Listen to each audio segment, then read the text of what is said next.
같이 인사할까요? 샬롬. 반갑습니다. 주님의 평안이 우리 주영광교회 가족들과 늘 함께하기를 기원합니다. 벌써 올해 두 번째 주일을 우리가 맞이하는데요.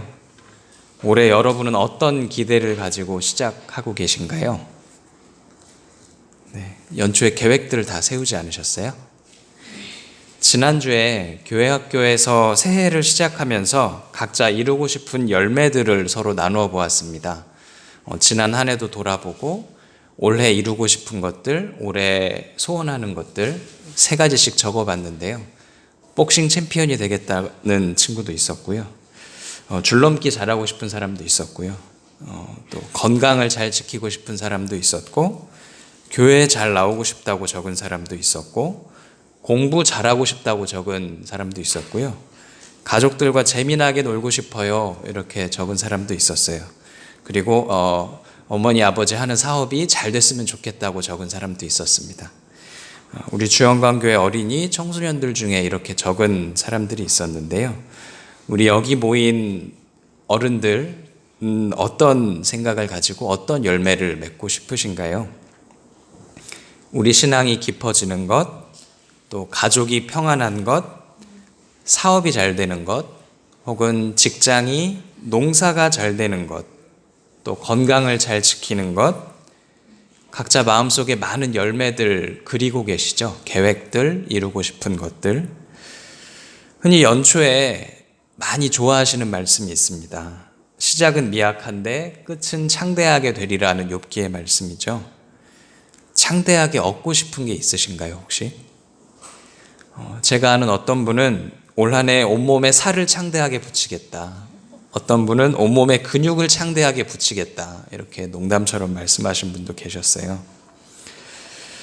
그런데 생각해 보면요. 우리가 무언가를 대단하게, 크게 이렇게 얻는 사실보다 한순간 한순간 지나가면서 큰일 없이 일상을 지켜주셨음에 감사할 거리들이 더 많은 게 우리 삶이 아닐까 하고 생각해 봅니다. 사실 삶에서 살아가면서 빵 하고 터지거나 하고 이렇게 놀랄 만하게 이루어지는 어떤 것보다 큰 변화는 없는 것 같은데 결국엔 겨울에 소복하게 눈이 쌓이듯이 신압으로 쌓여가는 것이 우리 인생에 조금 더 가깝지 않을까요? 이렇게 차곡차곡요. 이건 우리 신앙에 있어서도 마찬가지인 것 같아요. 우리가 열정적으로 주님을 만나는 시간과 놀라운 기도의 응답이 있는가 하면 드러나지는 않지만 이렇게 한 단계씩 쌓여가는 신앙의 계단들도 있습니다. 벼락 같은 기회와 일확천금, 놀라운 역전, 이런 것만을 바라고 기도하기보다 오늘 하루 매 순간, 매 분초를 주님께 더 가까이 닿아서 살 수 있기를 기도하고 더 사랑하며 살기를 기도하는 우리 모두가 되었으면 합니다. 오늘 성경 말씀을 보면요. 오늘 말씀은 포도나무와 가지의 비유입니다. 성경을 아는 분도 또 모르는 분도 아마 많이 익숙한 말씀일 것 같아요. 예수님은 우리가 주님께 속한 생명이다. 이 사실을 포도나무와 가지의 비유를 통해서 보여주셨습니다. 우리는 예수님이라는 나무에 이 포도나무에 붙어있는 가지예요. 가지. 포도나무와 가지를 분리할 수 있나요? 꺾으면 꺾을 수야 있겠지만 분리할 수는 없습니다. 나무가 있어야, 나무 없이 가지가 있을 수 없고 이 가지 없이 가지 없는 나무만 생각하기도 어렵죠. 가지가 있어야 나무가 꽃도 피고 열매도 맺고 나무로서의 역할을 합니다. 쉽게 말하면 이 포도나무와 가지는 하나입니다. 여기서 문제는 이 많은 가지가 열매를 맺느냐 열매를 맺지 않느냐 이것이죠. 오늘 말씀 1절과 2절을 보면 이렇게 쓰여 있어요. 나는 참 포도나무요 내 아버지는 농부라. 무릇 내게 붙어 있어 열매를 맺지 아니하는 가지는 아버지께서 그것을 제거해 버리시고 무릇 열매를 맺는 가지는 더 열매를 맺게 하려 하여 그것을 깨끗하게 하시느니라. 포도원 농부는 열매 맺지 못하는 가지는 어떻게 하나요? 다 잘라냅니다. 농부가 이 가지치기를 하는 거는 나무를 미워해서가 아니에요. 나무가 건강해야 되고 나무가 열매를 맺어야 되기 때문입니다. 나무를 아끼기 때문이에요. 여러분, 귤나무에도 열매 맺지 않고 말라가는 가지가 있으면 어떻게 해야 되나요? 다 잘라주어야 나무가 삽니다. 그런 것처럼 이 농부는 나무를 아끼기 때문에 가지를 쳐주는 것이죠. 가지치기를 하고 나서 밭주인이 이 나무에 가지치기를 하지 않으면 그 나무가 어떻게 되나요? 다 죽거나 썩거나 아니면 다른 가지도 같이 마르게 되죠.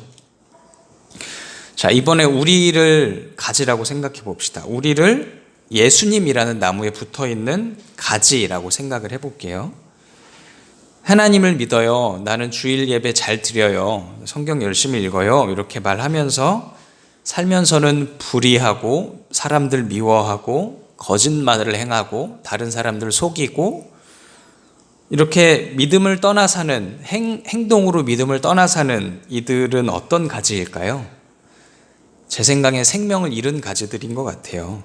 그 가지들은 주인이 별로 예뻐하지 않거나 가지의 건강을 위해 잘려 나갈 수밖에 없는 가지들이겠죠. 그런데 이렇게 생각하는 분도 계실 것 같아요. 나는 정말 신앙생활 열심히 하고 있고 나는 믿음도 있어요. 나는 헌금도 열심히 하고 매일 기도도 하고 나는 나 스스로 신앙생활을 열심히 하는 사람인 것 같아요. 그런데 마치 나무에서 떨어진 가지처럼 주님이 멀리 계신 것 같아요. 왜 그럴까요? 저는 개인적인 생각으로는 이렇게 생각합니다. 주인이 때로는 열매 맺는 가지를 자를 때도 있지요. 나무를 보면 조금 더 품질 좋은 포도를 맺게 하기 위해서입니다. 이것과 비슷하게 우리는 한 생애를 살아가면서 여러 가지 아픔들을 경험해요. 건강의 이상, 실패, 외로움, 오해 또는 아픔, 온갖 장벽들에 부딪히기도 합니다. 이런 장벽 앞에 서면 매우 암담합니다. 답답하고요. 하지만 그 어려움들이 우리 삶에 함께 들어와서 버무려져서 매우 다른 삶의 의미와 신앙의 고백들을 만들어 나갑니다. 마치 농부가 괜찮은 가지들을 잘라서 더 좋은 열매를 맺게 하려는 것처럼요. 그래서 지나고 보면 신앙적으로 더 깊고 더 넓어져 있는 우리 스스로를 발견하게 됩니다. 가지가 아픔을 지나서 더 좋은 열매를 맺듯이 우리 삶의 어려움과 고통들을 잘 견디고 넘겨서 삶과 신앙을 더 풍성하게 만들어가는 지혜가 우리 모두에게 있기를 소망합니다. 오늘 성경 말씀 속에서 두 가지 단어를 기억하면 좋겠어요. 세 개, 네 개, 다섯 개 아니고요. 두 개요. 두 개. 한 가지는 주 안에 거하다라는 이 단어고요. 또 한 가지는 열매 맺다라는 단어입니다. 거하다, 열매 맺다. 이렇게 두 가지 단어예요. 먼저 첫 번째로요. 오늘 이 성경 말씀 속에서 가장 많이 반복되는 단어가 거하다입니다. 거하다. 살다, 머무르다 이런 뜻이죠. 나뭇가지의 본분이 뭘까요? 가지된 본분이요. 네, 잘 있는 거죠. 나뭇가지가 당연히 해야 되는 일은 바로 줄기, 기둥에 딱 붙어서 건강한 상태를 유지하는 겁니다. 그리고 좋은 열매를 맺는 겁니다. 뿌리와 줄기를 거쳐서 좋은 양분을 공급받지 못하면 이내 가지는 시들고 말라서 죽어버립니다. 그러면 오늘 말씀과 같이 잘려버리게 되죠. 우리는 포도나무이신 주님께 붙어서 주님으로부터 생명을 공급받는 가지들입니다. 오늘 4절 말씀에 이렇게 말해요. 내 안에 거하라. 나도 너희 안에 거하리라. 가지가 포도나무에 붙어 있지 아니하면 스스로 열매를 맺을 수 없음 같이 너희도 내 안에 있지 아니하면 그러하리라. 주님께서 거하라 이렇게 말씀하세요. 거하라. 다른 번역에서는요, 내 안에 머물러 있어라 혹은 나를 떠나지 마라 이렇게 번역이 됩니다. 잘 생각해 보세요. 거한다, 옛날에 거했다 이렇게 쓰신 게 아니라요, 거하라, 머물러 있어라 이렇게 명령형으로 예수님께서 지금 말씀하고 계세요. 이 명령형인 거하다는요, 단순한 명령이 아니라 계속 이런 의미를 담고 있는 강조입니다. 계속 거해라, 계속 있어라, 지속적으로 있어라. 한 번만 있는 게 아니라요, 계속 있는 거예요. 꾸준하게. 다시 말해서 이 거하라는 단어는 한 번의 행동으로 끝나는 게 아니라요, 제자들과 우리 모든 성도들에게 주 안에 거함, 이 거하다는 예수님을 따르겠다고 매 순간 지속적으로 꾸준히 결단해야 한다는 걸 의미합니다. 또 거함은 수동이 아니라 능동의 의미를 갖고 있어요. 수동은 누가 시켜서 하는 거고요, 능동은 자기가 마음을 먹고 하는 일을 의미합니다. 조금 다르게 말하면 거하라라는 말씀을 받고 나서 우리가 스스로 마음 먹고 참여하는 일이 바로 거하다예요. 쉼 없이 꾸준하게 마음 먹고 주님 안에 머물러 있는 것, 또 항상 주님 안에 있겠다고 굳게 마음을 먹는 것, 이것이 가지로서 우리가, 포도나무 가지로서 우리가 기억해야 할 거하다라는 말씀의 의미입니다. 둘째 단어 생각해 볼게요. 열매 맺다라는 단어였어요. 이 단어를 좀 생각해 보면요, 여러분 귤 한 알의 무게를 재본 적이 있으세요? 잘 아는 분들도 계시고 모르는 분들도 계실 것 같은데 얼마나 될까요? 귤 한 알이요. 작은 귤마다 다르겠지만 요 작은 알이 평균 50g쯤 된다고 해요. 그럼 중간쯤 되는 귤은 100g에서 100g 정도 된다고 합니다. 여러분 쌀도 드시죠? 쌀. 그럼 쌀 한 알은 무게가 얼마나 될까요? 쌀 한 알 0.029g 정도 평균 한다고 해요. 이걸 계산해 보면 귤이랑 작은 귤 기준으로 했을 때 한 1000배 정도 차이가 납니다. 귤 한 알보다 쌀 한 알이 한 1000배쯤 가벼운 건데요. 근데 어떤 시인은 이 가벼운 쌀 한 알을 두고 이렇게 노래합니다. 한번 들어보세요. 쌀 한 톨의 무게는 얼마나 될까? 내 손바닥에 올려놓고 무게를 잰다. 바람과 천둥과 비와 햇살과 외로운 별빛도 그 안에 스쳤네. 농부의 새벽도 그 안에 숨었네. 나락 한 알 속에 우주가 들었네. 버려진 쌀 한 톨 우주의 무게를 재어본다. 쌀 한 톨의 무게는 세월의 무게, 쌀 한 톨의 무게는 우주의 무게. 네. 이 시인은 쌀 한 알이 엄청 무겁다고 이야기해요. 아주 작은 곡식의 열매이지만 이 쌀 한 알 안에 온 우주가 깃들어 있음을 이 시인은 노래합니다. 엄청 무겁죠. 귤도 밑강도 한라봉도 포도도 모두 그렇습니다. 어느 날 갑자기 포도 열매가 딱 하고 생기는 게 아닙니다. 귤도 마찬가지죠. 끝없는 농부의 손길과 때를 따라 불어주는 바람과 따뜻한 햇빛과 물도 있어야 되고요.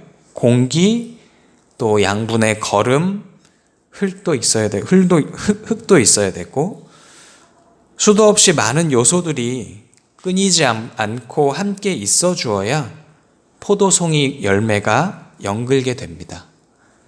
온 우주가 포도 안에, 귤 안에 함께 있게 되는 것이죠. 한순간이라도 이 모든 요소들이 없다면 그 어떤 열매도 제대로 맺힐 리가 없습니다. 성경 말씀은 우리가 나무에 붙어 있는 가지라고 오늘 말해주고 있어요. 가지로서 우리의 신앙 역시 그러합니다. 지금 이 순간, 또 오늘 하루, 이렇게 매일매일 매 순간 꾸준하게 주님의 말씀을 듣고 따르면서 그대로 살기 위해 노력할 때라야 좋은 열매, 귀한 신앙의 열매를 맺게 됩니다. 지속적으로 끊임없이 꾸준하게요.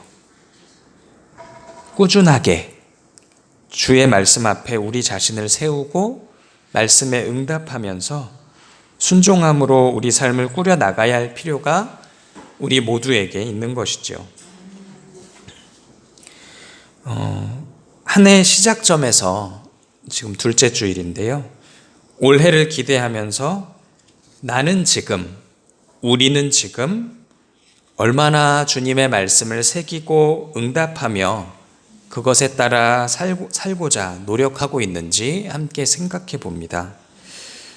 우리가 때로는 열심을 내기도 하고 때로는 너무 지치고 힘들다는 이유로 주께서 부르실 때 좀 떨어져 있기도 하고 기도를 멀리하기도 하고 말씀을 멀리하기도 합니다. 또 때로는요, 믿음을 지키기 위해서 각자 삶의 자리에서 여러 가지로 결단하는 순간들이 있는 줄도 압니다.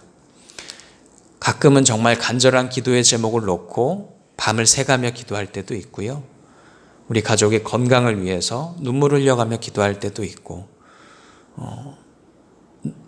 남에게 말 못할 기도의 제목들 때문에 마음 졸이며 기도할 때도 있고요. 그렇게 여러 순간들이 있고 우리의 신앙의 여러 장면들이 있지만요.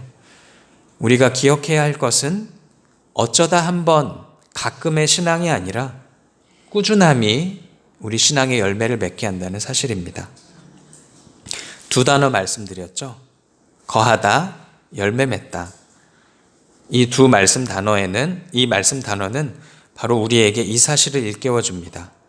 주님 안에 가지로 붙어서 머물러 있는 꾸준한 신앙이 우리에게 삶의 열매를 맺도록 한다는 것을요. 제가 주영광교회에 참 감사한 게 한 가지 있어요. 되게 많은데요.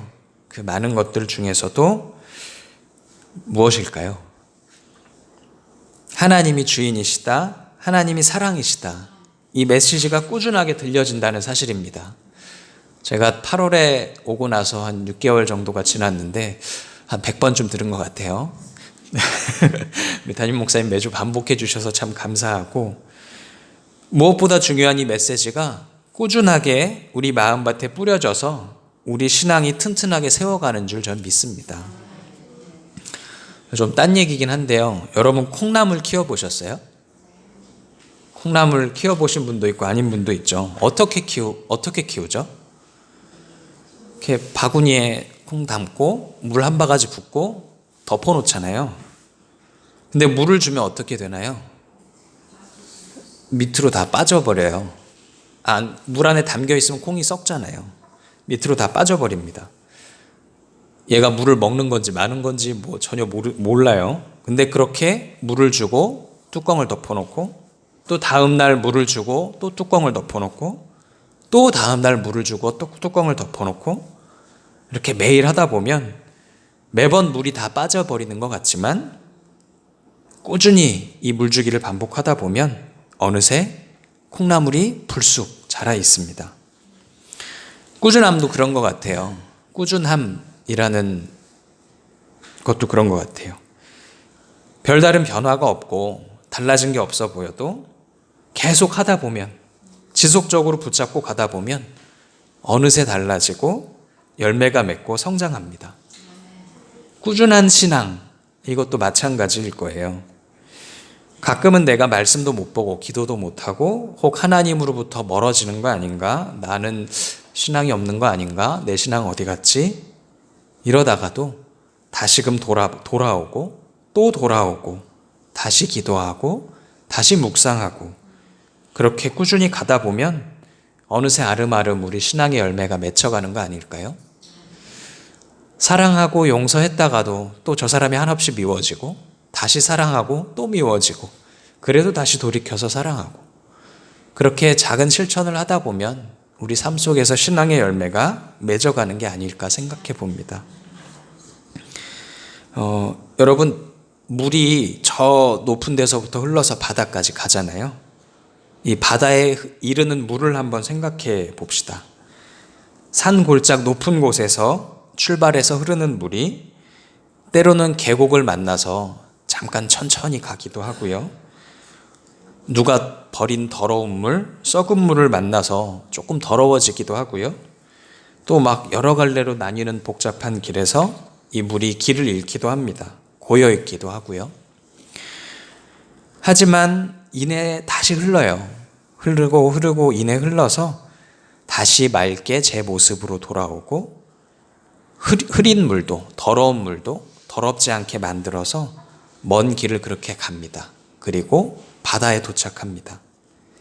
냇물이 되어 흐르고 강물이 되어 흐르고 바다로 흘러갑니다. 2024년에 믿음의 걸음을 시작하는 우리 사랑하는 주영강교회 가족 여러분, 잠깐 흐려졌던 물도, 잠깐 더러워졌던 물도, 또 멈추었던 물도 다시금 제자리로 돌아와서 흐르듯이 부족했던 열심, 잊어버렸던 꾸준함을 우리가 회복했으면 합니다. 꾸준함으로 주님 말씀을 듣고 순종하고 또 삶으로 행하면서 우리가 사랑하기로 마음 먹고 우리 신앙의 자리를 채워갈 때 주님께서 우리에게 새 힘과 능력이 되어주시고 더 많은 것들을 채워주셔서 우리로 하여금 풍성한 신앙의 열매를 맺게 하실 것입니다. 꾸준한 신앙으로 올 한 해를 채워나가는 우리 모두가 되기를 간절히 기도합니다.